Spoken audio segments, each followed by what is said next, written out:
When I was originally thinking about how to write the music for the game, I suddenly realised that you don't see anybody in the game, and the most important character as such is the island itself. So one of the things that I did with the music was to write the island as if she or he were a character in its own right.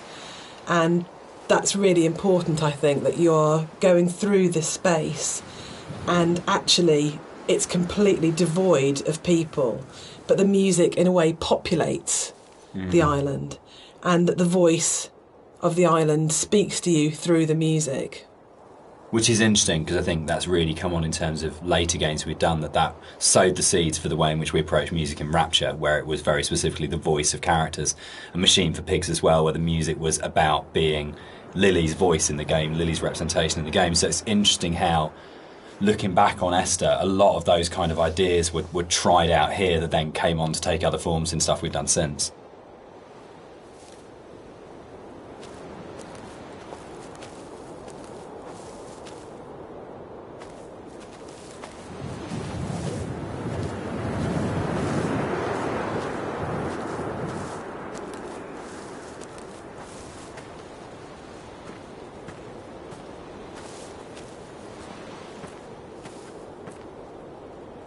All right, let's talk about walking. Let's do it. We're going to address the elephant in the room, the very, very slow-moving elephant in the room. So this might be a longer conversation because it kind of fits with that. So Esther was the first of the what are now called walking simulators, and it was really interesting that for us it didn't feel that weird to have a game that was slower than normal, where actually there was lots of time to just walk around and think and look at things. And it was amazing at the time how this was seen as completely revolutionary, and it's really interesting, and it's amazing to see how many other games have kind of like taken it on board. For me, it came from, I didn't see it as being odd to have a game where very little happened, where you thought about what you were doing.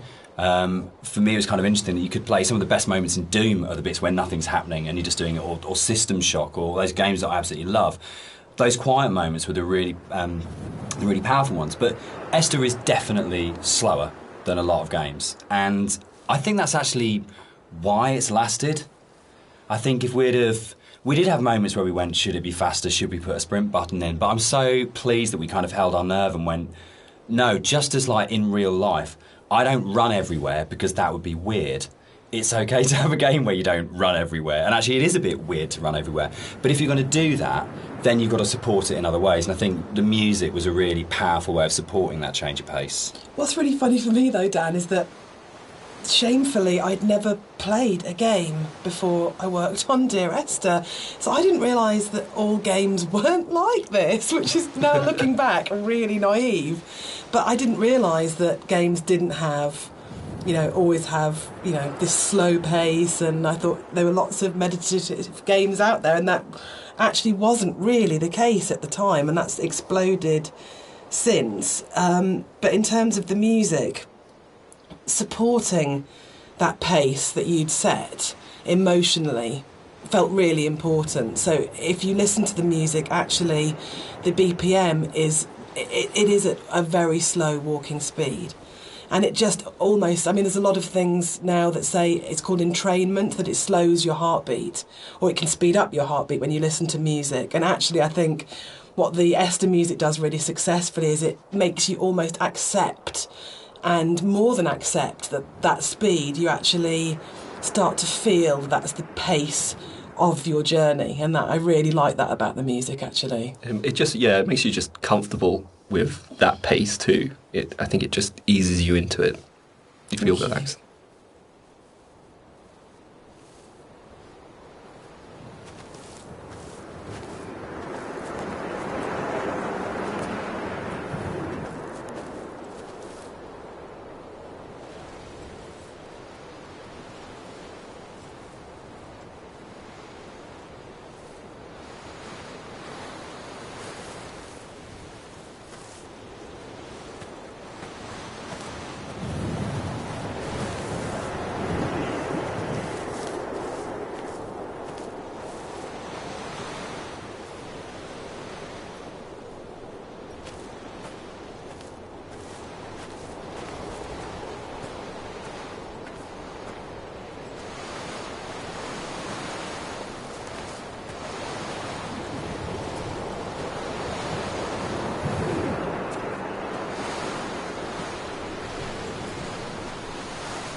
The radio mast in Dear Esther is obviously there as a really important kind of design feature as well as its place within the story.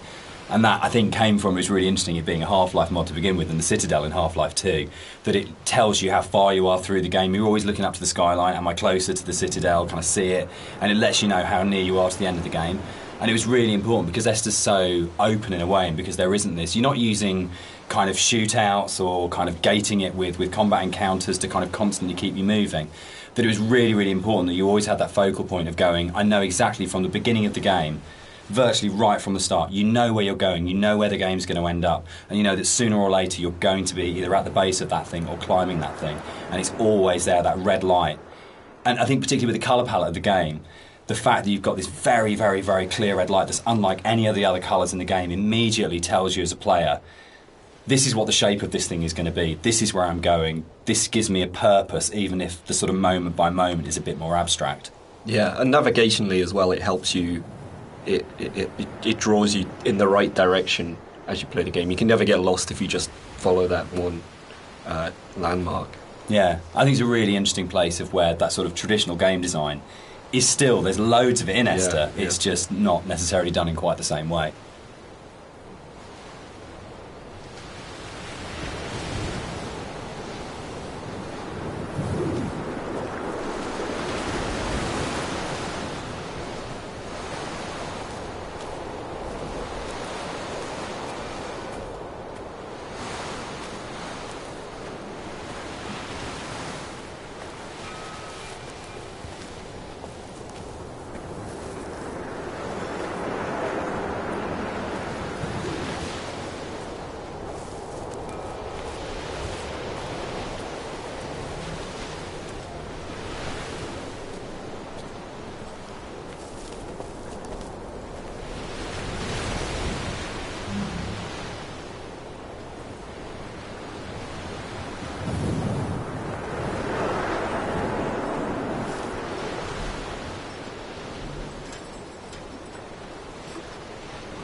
So something you'll notice as you look around the environment is, from a distance you see the landscape. It's kind of a beautiful place in some ways, but something I wanted to bring to the game was that there's this second layer beneath the surface. Whereas if you look at things closely, you see that the actual island itself is very polluted. It's kind of very rotten. Everywhere you look, every rock, every grass surface, it has this layer of filth on it, and it's kind of been put in there just to kind of emphasize further that this island's a really unpleasant place to live. It's like if you scratch the surface, you see like just how corrupt this island is.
we cast and did all the voice direction for Esther ourselves for the mod, and it was basically Jess and I on a casting website, just listening to people's show reels and finding what's the voice of this thing. And there was never any question about Nigel. I think we heard his show reel for the first time round. It's probably been listened to sort of 30 or 40 actors, and we started listening to his show reel and just both looked at each other and went, "That's it, that's him." And it was amazing when Nigel came in. We had, I think, a day and a half to do the whole thing. And he just did that amazing thing that really, really great actors did. If he just walked in, got in front of the microphone, and more or less did the entire thing in one take. And we did hardly any retakes on anything. It just felt like his instinct for the character and the game was so strong that he just, without virtually any direction, just came in and just got it. And one of the hardest things with the voiceover that we did was when we went from the mod, which had 3 potential narrative units per queue, to 4 potential narrative units per queue, was not only finding new bits of writing that kind of complemented and played off what was there in the original mod, but for Nigel to come back in, nearly 5 years later, and to just re-find that voice in exactly the same way and deliver it in a way that fitted in and complemented it was a real testament to his ability as an actor, I think.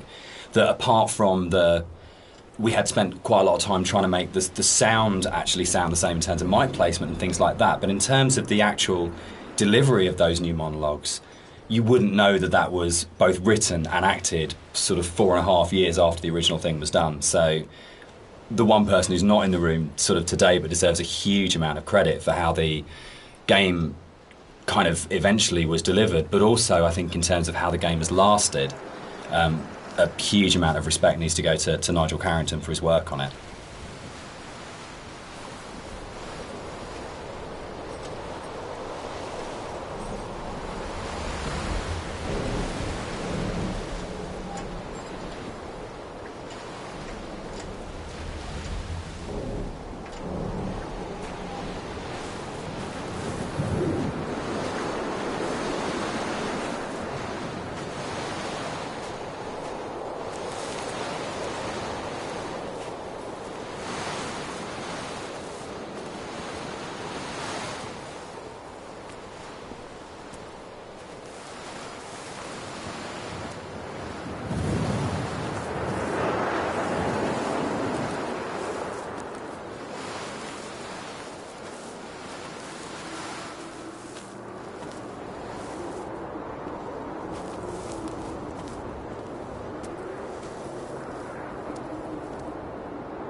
So this hole in the ground was kind of a difficult thing in some ways. It's a bit of a challenging aspect of the game. Because, in some ways, it kind of like, I think for me, we wanted to have this kind of this pit here, and I wanted the player to be able to actually go as close as possible and like look over the edge and you know, kind of have this feeling of dread. The other issue that we faced was like, what happens if the player just jumps into the hole? Like we have no real death in the game, and from a design point of view, Dan, I mean, I don't know what you it was really hard because you know, it was a game where we couldn't let the player die. We didn't want to have respawns, but we had to handle the fact that there would be both accidents where the player would fall off a cliff or something, but also the deliberate urge as a player. You know, the first thing you're going to do is go, great, there's an ocean, how far out can I go? Or there's a cliff that's really high, can I jump off it? And how do you have death in a game where you can't have the player die? Because if the player starts breaking up the experience by dying and reloading, then you're in you start breaking the experience a lot. So yeah, I mean, we didn't want to also have like artificial boundaries, you know, where it's like an invisible wall. Like if you take a look through the game, you'll never see a place where you think you can get to but you can't. There's always some kind of actual natural boundary or man-made boundary. So yeah, that was the other thing. We didn't really want to create this invisible wall around this thing. So it kind of the whole drove the way in which that sort of the very weird audio visual, probably one of the most dreamlike bits in the game, where if you do die and you get the kind of the heartbeat and the strange flashes of visuals. And I think in a lot of ways, if we hadn't had the hole there and we hadn't had a place where we go, right, players will jump in this hole, we have to start from that basis, they will throw themselves down this hole, it kind of gave us the impetus to really, really focus on it. And I think the stuff like the drowning deaths and the cliff deaths are strong because the hole was there, and I'm not sure if the hole hadn't been there, whether or not we'd have arrived at that way of handling it, which I'm really proud of. I think it's a really incredibly creative, interesting way of handling a player going out of bounds and of actually being able to reset the game when the player's basically done something you ideally wouldn't want them to do. Yeah, and I kind of think it fits well with the theme of the game as well, because you don't really know what's just happened. Yeah, it's not absolutely. it's not like you hear a death sound and then you kind of respawn. It's this kind of like very soft, very ambiguous change. You know? There was a point in the original mod where if you died, it would do the whole Half-Life major fracture detected. Yeah. It always brought a really good tone to the game. Yeah, yeah.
One of the really important jobs of a composer, I think, is to provide the player or the listener with different emotional tones and states.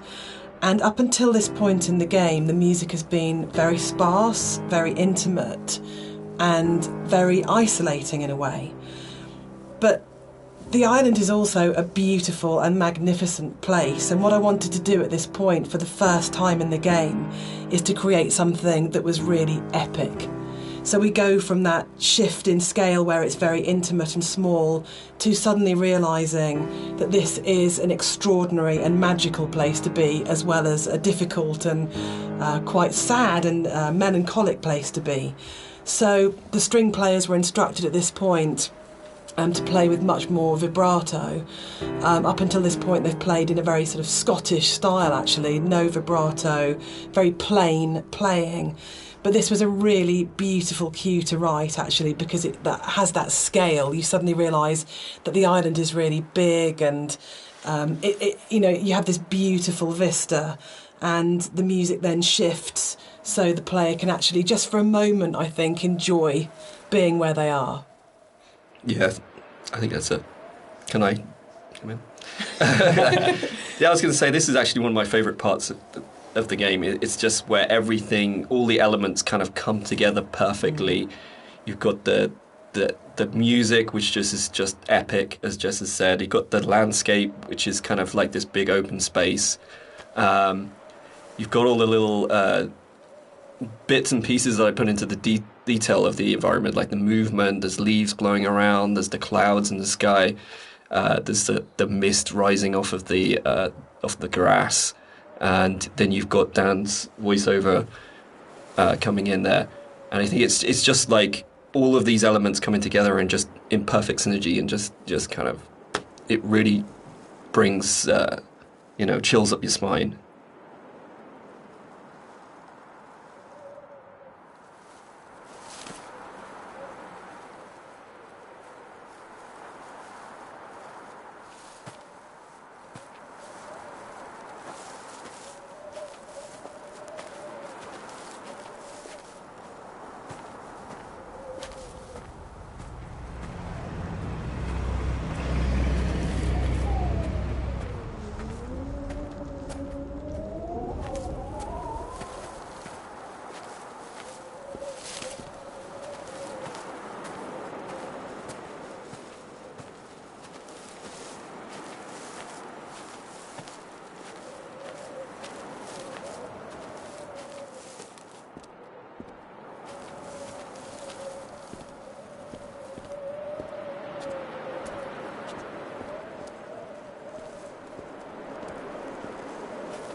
we should probably talk about some of the inspirations behind it. I'm on a strict you don't talk about Stalker kind of thing going on here. But when Rob and I started talking, I think one of the first things that we kind of discovered was how much we're both obsessed with Stalker. And I think that was one of the major things behind it in terms of when people talk about game inspirations. I mean, for me, there's a lot of FPS stuff in there, Doom, System Shock, but I think Stalker probably more than anything else. And Roadside Picnic, the Strugatsky novel that Stalker's based on, of the idea of this incredible space that you didn't understand, that's simultaneously beautiful and threatening. And I think sort of Tarkovsky's kind of films kind of play into that as well, his version of Stalker, that you want to have this place that you feel rather than think about. And for me, that was like really kind of core to all of the inspirations for the game, was this is a space that is about feeling, not thinking. Yeah, I think the movies in particular, I think I hadn't watched the movies. I'd read the book and I played the game, but when I watched the movie, it kind of all made sense to me, like why I like the game so much and why I like the story. It's just like every shot is like a painting. It's like every shot has its story to tell. There's very little dialogue in the actual movie itself. There's just these long, lingering shots, and each shot is amazingly beautiful, and in its kind of desolation. And for me, that was like a huge influence. Like trying to bring some of that through into the environments. So that is definitely something I'm going to struggle not to talk about. But the game as well. I'd say the actual Stalker game has a big place in my heart. Like gaming-wise, it's one of the reasons I got into game art in the first place. Yeah. So that to me is a big part of it too.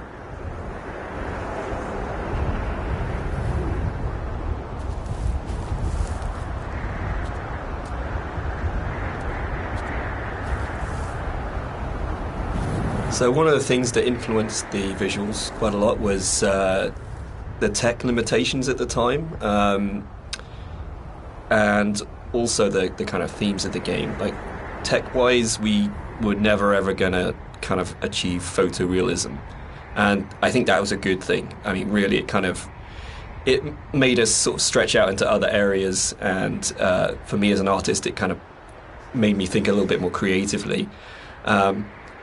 I did a few tests at the beginning, and when I realized this wasn't possible, I kind of went back and I kind of did some research on different styles, and one of the ones that really struck me was this kind of impressionistic painterly style, where it's kind of like there's just enough shape and color there for you to form an image, but a lot of it is just your imagination. It's kind of like the believability of the environment is in your mind.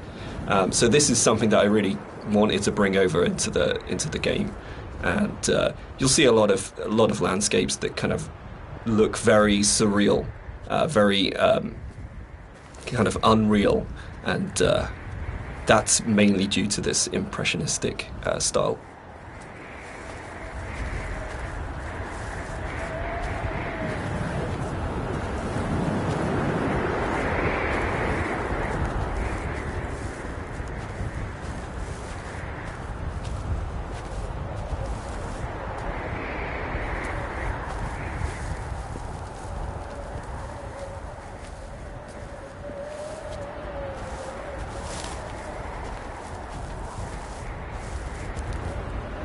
So as you leave, the bothy and the seagull takes off. That's the one jump scare in the game, which is kind of interesting, because when we made it, we kind of had to, we kind of called it a ghost story, but there was no intention really. We kind of wanted this dreamy, hallucinatory type thing.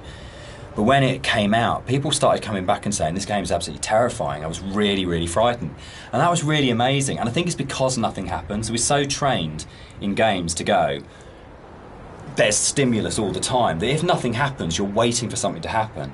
And kind of, I tend to go back to again and again the whole sequence in Dead Space 2 when you go back to the Ishimura, and it's like the best bit of Dead Space 2, because for what feels like hours, but it's probably only about 15 minutes, nothing happens and no necromorph comes at you, and it's absolutely terrifying because it's just this space and you're just left in it. So I think the bird here is really interesting because it can actually really, really make you jump. But I don't know if that was part of why people were saying that the game was really scary, but it was a real surprise when people started coming back and saying, this is a frightening game. And I don't know how much of that is to do with the ideas in the game are frightening when you think about them, and how much of it is to do with just the emptiness and the lack of kind of things in the game make it a really quite stressful or quite frightening place. But it was a real surprise, I think, that sort of reaction from a lot of players when we shipped it.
Inside the bothy, there is a randomised chance that you can find an ultrasound picture on the table, and I think it's the one instance of randomisation in the game that is like the pinnacle of it, because the idea that Esther was pregnant when she died changes everything emotionally about how you understand the story. And not to say that you don't care as much if you don't find it, but it just adds this other layer of just the ground falls away from him the first time I saw it, and the meaning of the crash and Esther's death just means so much more when you go, it's not just about her, there was an unborn child here. And I think that's where the randomisation just hits its absolute peak, because it's one tiny detail that may or may not be there, but if it's there, it's going to fundamentally change the way you feel about the entire thing. And that's the strength that the randomisation elements in Esther kind of provide, that you go, your likely kind of feeling about the story and your understanding about the story can be changed so absolutely by the occurrence or not of one tiny little prop detail. And that's something which, those moments I think are what make it really, really special. So it's for me, it's almost like the most important prop in the game, because when it happens, it's so profound. Yeah, and it's again, it's just something that makes each playthrough more personal, I think. This is what I love reading about, people finding these things and going, holy shit, I've just found this one thing that's going to change it. That's changed my interpretation completely. Yeah, absolutely.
One of the more interesting and challenging things to do in the visual side of things is to kind of create an emotional connection with the player.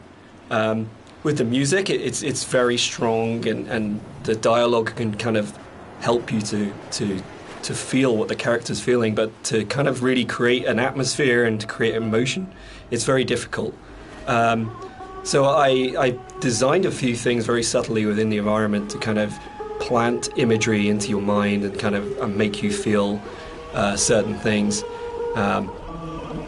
With this shipwreck on the beach, you can kind of, like, if you look at it from certain angles, you get this real, like it's like a cross sticking up. It's this kind of semi-religious imagery, but it really kind of, it's not obvious, it's not in your face, it's just kind of like something that makes you feel like something you know. And so like there's a lot of deliberate attempts in the game to recreate that feeling, and it's kind of hard to point out in many other places, but it's done in a way where every single rock, every single plant, every single cliff face has been deliberately placed and designed in a way to try and make you feel something in the game.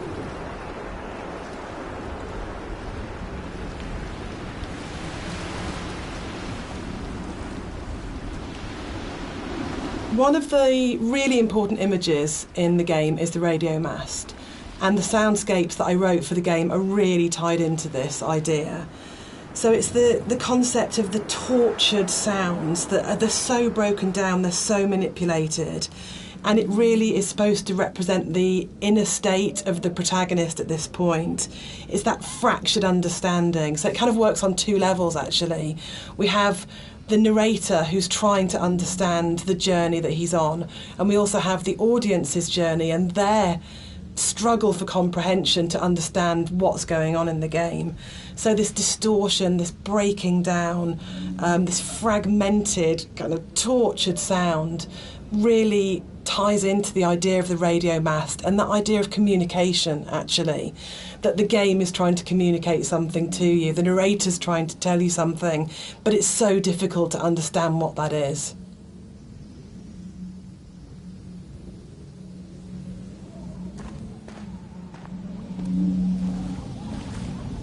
This is another of my favourite bits in the game, where you come along the edge of the sort of gully and you find hundreds of books, and it's one of the first times where most explicitly there's the suggestion that nothing you're seeing is real, because there's just no way that this can exist, and it's a really amazing, uncanny moment. But it works, I think, for me, because you just go, I don't understand it, but it's lodged somewhere in my head and I can't get rid of it and I can't unsee this. And I think for me, like in terms of my influences from books, I mean, there's the obvious sort of stuff like with Burroughs, Cut Up and things like that going on.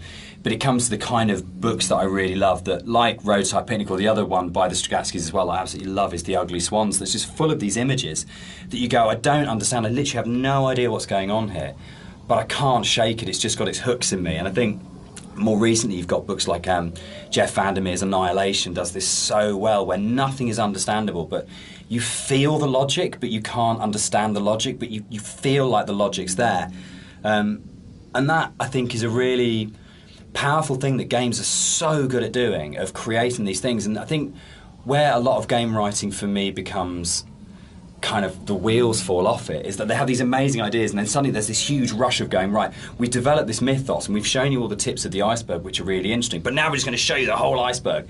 And actually that's never that satisfactory as a player, because it robs the mystery. And I think the best game writing is those kind of moments where you go, I feel like there's something just outside the edge of my vision or just on the edge of my hearing, but it's the confidence to go, that's it, that's all you get, and the rest of it is up to your imagination. And I think it does loop back to games like Stalker. I think Skyrim at its best does it so well, where you just have these moments where you think, I want to know, but it's going to be down to my imagination to draw those things. And the player's imagination is the most powerful thing you've got in your design kit. There is nothing you can put on screen, there is nothing you can do with audio, there's nothing you can do with dialogue that will ever be as powerful as the player's own imagination. So if you oversell the idea and oversell the image, what you're actually doing is you're kind of not only robbing the player of the opportunity to invest in the game, but you're also fundamentally opting for a weaker tool than what the player can bring to the experience themselves.